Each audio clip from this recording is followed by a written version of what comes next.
Okay. This is Cassie Carter, entry log 1, I guess. And the date is December 13th, 2017.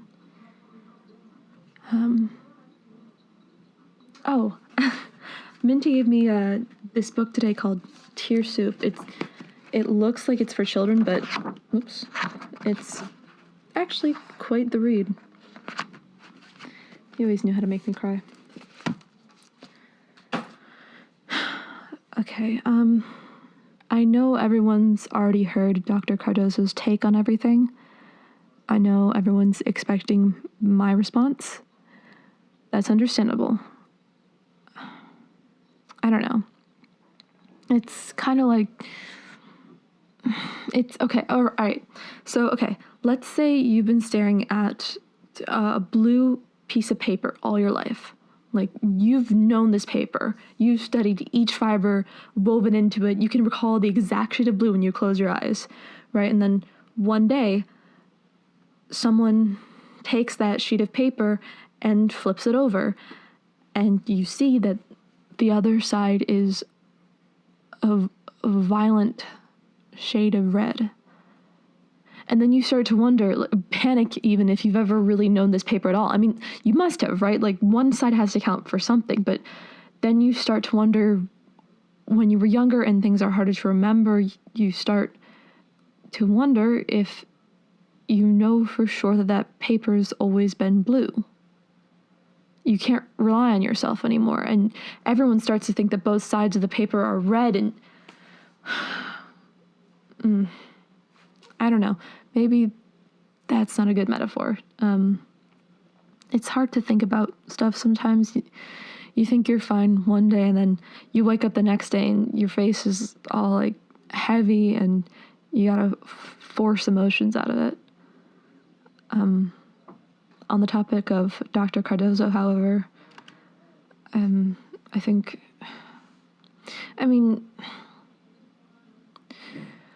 anyone would find it hard to believe the allegations about one's father, but I don't want to be dismissive. That's not fair to her.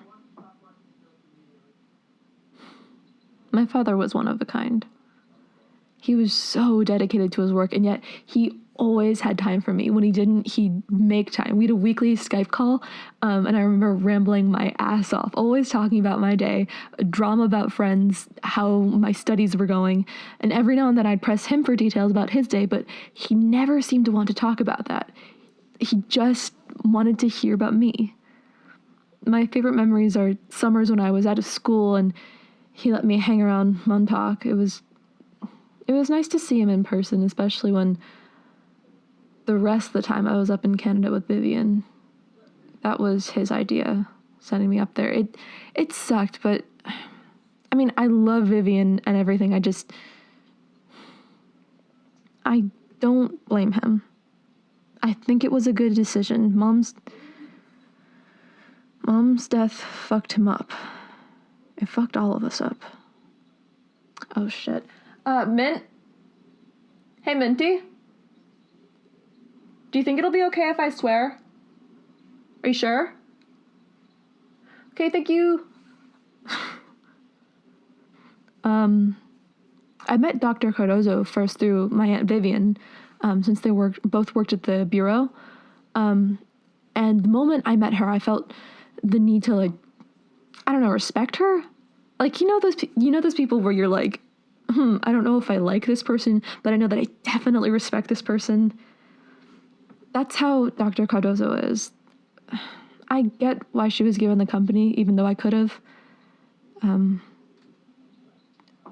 my dad introduced me to her, he spoke so highly of her.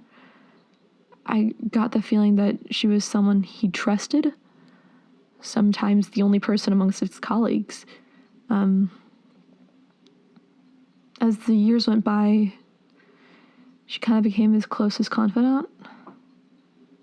That's around when he started to drop off the map for me. There's more things to talk about, but at this stage, I'm not sure if I'm allowed to talk about it, and I don't know if I'll ever be publishing this anyways, or uploading it, or it's just, fuck, dude. I was finally starting to make sense of everything. I just want all of this to be over. Expect more from me soon as things develop, I guess. Over and out.